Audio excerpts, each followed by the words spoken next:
Okay, I'll just wait a second and just see if this is working. With any luck. Oh, it looks like it might be. Awesome. We're live. Good morning, everyone. It is 6:30 here in the morning in Australia, so it's very early. How's it going, Retro Junkie? I've seen you in the comments. Oh boy, I have a big day ahead of me today. I'm going up to Sydney for a Synology conference. So that's going to be really interesting. Good morning, everyone. What camera are you using? It's really good quality. It's 3 p.m. Okay, so I'll answer the camera question first. What I've done is I've hooked up my Canon T2i into OBS. So I'm actually using a digital SLR to output. Normally you can't do it, but I'm using a piece of software called Magic Lantern, and it allows you to clear all the overlays and all that sort of thing. So it makes it, look like a much better webcam. Hey there, what's up? Good afternoon. Yeah, I figured in the US it is afternoon, so yeah, but very early here. Learn Pi videos. Thanks, Ben. Yeah, there's a lot of Pi content on here, but I'm trying to diversify a little bit because I want to be an all-round tech channel rather than just Raspberry Pi. 20:30 in Scotland, so 8:30 at night. Yeah, the UK is and Scotland and all Europe and all that sort of thing are on a different time zone to me, as well as the US again. So yeah, it's quite interesting when you think about it, that we're all in different parts of the world. Meh, all we need is pie. You're the pie man, yeah. Oh boy, I thought I'd get that, yeah. Do you have a fan that can go to your Pi desktop? No, I don't actually. I haven't actually got my Pi desktop in operation at the moment. I've got it on the shelf, but I haven't got a project for it yet.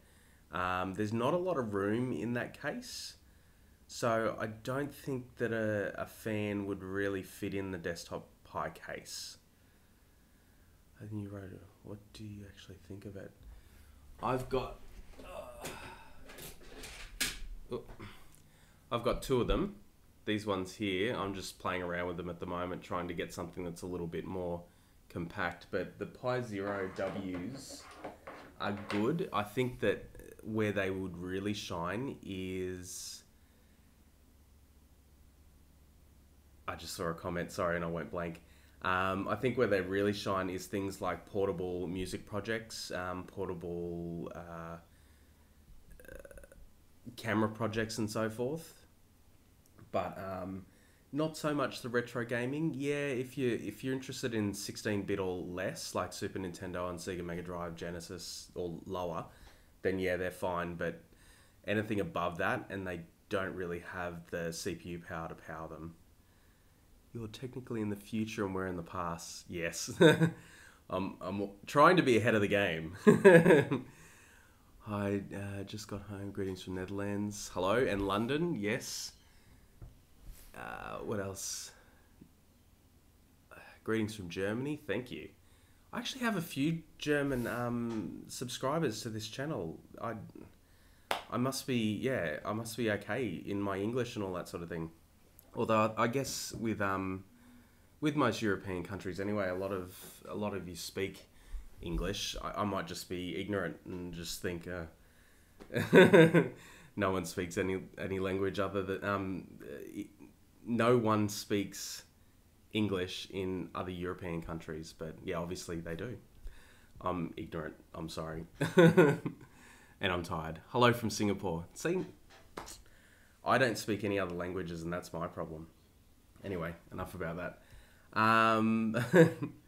What else have we got? Oh, the Hi-Fi Berry project that I just did as well was really, really fun.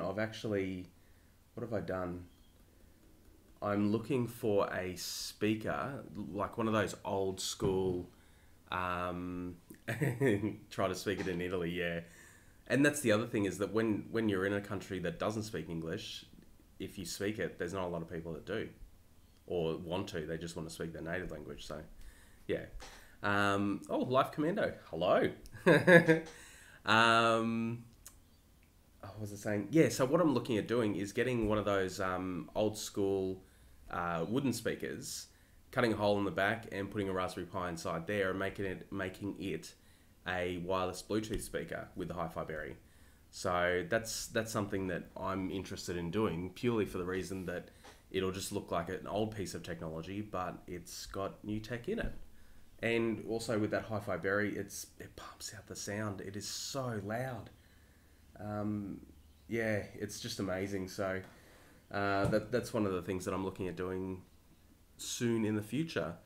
Give me about say 5 minutes of more chatting, and then I will do the competition launch. I've got it set up on this other screen here, so I will yeah, I'll do the giveaway, and then everyone can get on with their day. Yes, yeah, the Wi-Fi speaker I am super keen for as well. But yeah, I was saying I'm going up to the Synology event tonight, so I've got this little rig here. I'm going to try and Casey Neistat it. Little bit more than Casey Neistat, but I'll try, and I won't make any guarantees, but I'm going to try and do a vlog of the experience and see how that turns out. I'm not really a vlogger, but I will give it a shot since it's to do with technology, and I mean, I've never been to a conference before. I have no idea what to expect. So yeah, I think it'll be an interesting experience, and hopefully I can show you guys some new tech that's coming up. Yeah, so Virginia Beach, any rumors of the Pi 4? The Pi 4, I highly doubt will be out next year. At this stage, the rumors are 2019. And the reason for that is that they're concentrating more on the software side of things, because the hardware itself, like the Raspberry Pi 3 for $35, is a quad-core 1 gigabyte of RAM single board computer, and really a Raspberry Pi 4 at this stage, they're not going to be able to pack much more into it and still make it the $35 price range. Like, I don't think they want to really go too much further than $35, because they still want to make it affordable to kids who, you know, kids learning coding and all that sort of thing with STEM and STEAM. I think it's a really big thing that needs to be pushed, and the Raspberry Pi 3 allows you to do that. I mean, you can code in Python, there's, you know, Scratch and all that sort of thing that you can use on it. So for the kids, it's such a good environment for them to learn how computers work and how to code for computers. Yeah. Hello from the Isle of Man. Nice. There's only so much silicon you can pack on a Pi. And that's the other thing as well, is that there's not, I mean, it's pretty densely packed as it is. I know everyone wants USB 3 and gigabit LAN and all that, but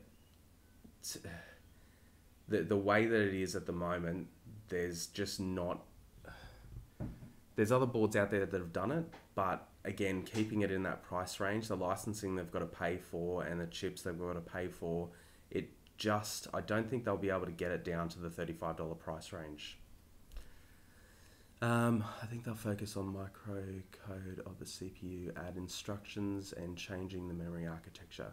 Yeah, and that's right. And I mean, a lot of that can be done through some of that can be done through the software. Not a lot of it, but microcode of the CPU, add instructions, and changing the memory. Yeah, it is exciting.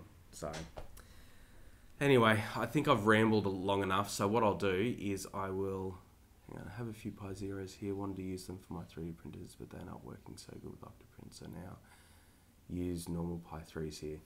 Yeah, The problem with the Pi Zero Ws, I'll say this and then I'll go on with the competition. The problem with the Pi Zero Ws is the way that the Wi-Fi is actually built onto the board, and that is actually a hindrance. You can solder some points onto it and actually make the Wi-Fi a lot better, but then again, out of the box, it works, but it's just not the best. So, all right. What I'll do, I'm gonna switch screens. So I think I've got to do this. Okay. So what I've got a little window here, so I can hide who the winner is, because generally their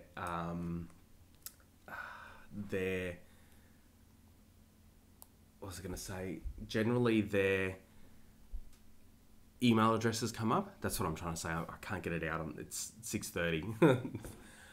So what I want to do is I want to try and just hide it, so that way it doesn't show up and reveal their personal information. So I'm going to try and be tricky. So what I'll do is I'm going to hit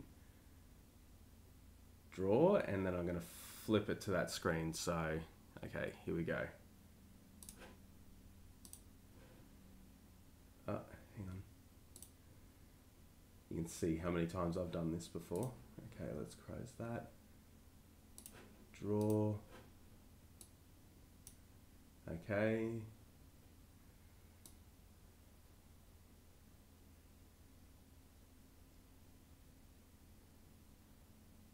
All right, so we've got David Shields from Lake Orion in Michigan, USA. Awesome. Congratulations to the winner. So what I'll do is I'll be emailing David with the details and get him to forward on his address to me. And yeah, I'll get the Pi and the kit sent out to him. Now, one of the things that I was going to try and do as well is I really liked how this competition worked. Hang on, I'll flip the screen back. Okay, I really liked how the competition worked, and I figured that it was, you spelled my name wrong. Nice. I liked how the competition worked, so I'd like to run another one. So if you guys are keen for that, let me know in the comments of this video, and also if you are not a member of the Facebook group, what I'll do, give me a moment, I will pull that up now and post a link down in the description, because if you jump over on the Facebook group, I can announce it over there as well, so you can get in early. So we've got TechWizTime. Just one second, I'll go in there and grab that, copy that, and I'll paste that into the description. There we go. Okay, so that's in the description now of this video. That's okay if you don't have Facebook. Subscribe to this channel as well, and I'll be able to, I'll probably do another video. It'll be a really quick one, just to say that there's another competition up and running. But I would say at this stage, after this one, I will try and get another one up going for November. And depending on how that one works out, oh yeah, depending on how that one works out, I might even try and get one done up for Christmas. I might try and make that one a bigger one. I haven't really announced this officially on the channel yet, but I am expecting my first child, not mine, but our first child in December. So yeah, about mid-December, end of December, I'll have a little son. So yeah, that's going to be an interesting time, especially still trying to juggle a full-time job and the YouTube channel as well. Yeah, so that's going to be quite an interesting time. Thanks, man. Thanks, James, I should say. And Chip, Christian, sorry, I should say. How did you pick your YouTube name, and what does it mean? That's an interesting one. Okay, so basically years and years ago, someone called me a tech whiz, and they said, you know, oh wow, you fix this, you're a tech whiz, and it's like, oh, yep, okay, yep, I'll call myself tech whiz. But then over time, like I've had this channel since 2014, there were a few people out there that were called tech whiz, so it's like I needed to distinguish myself and be a little bit different. And when I went through my rebrand, to I basically rebranded about a year ago and decided I'm going to put a lot more effort into this channel, and I did, and that's when it became TechWizTime, because it was time for TechWiz. That's pretty much the origin story of TechWizTime.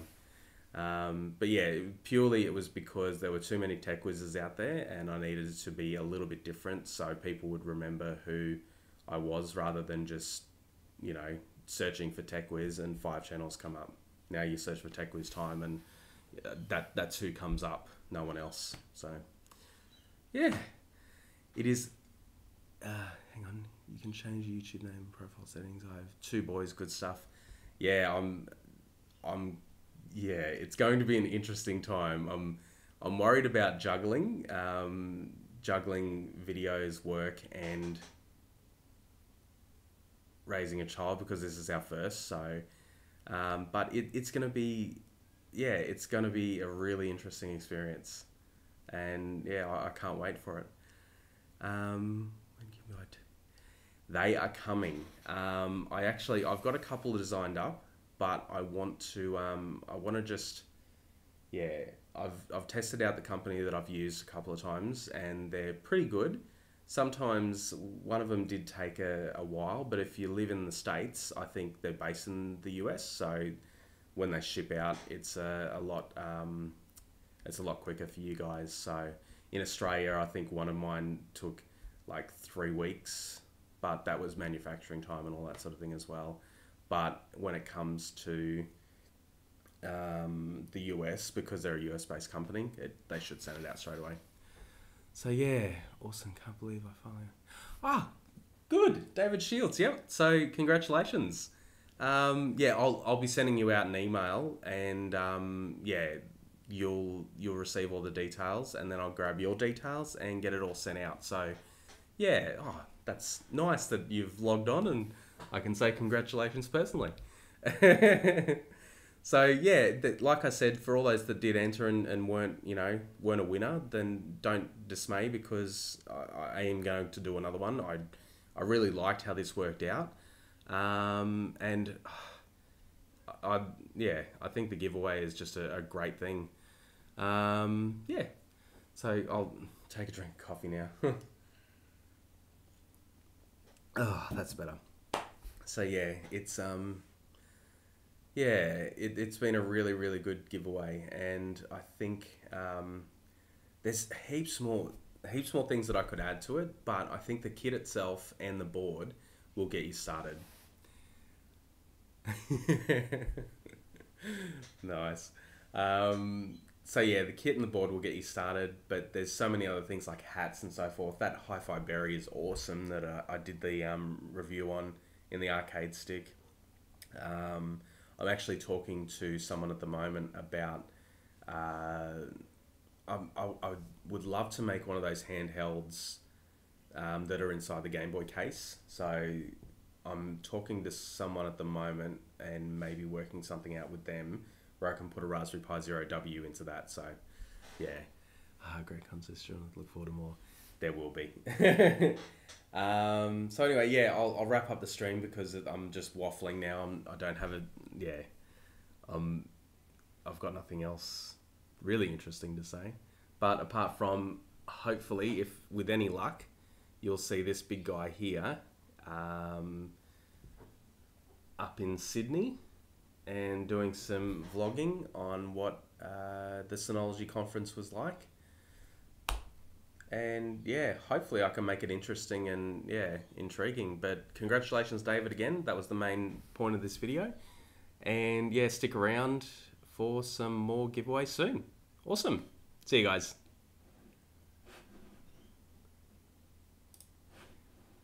Maybe.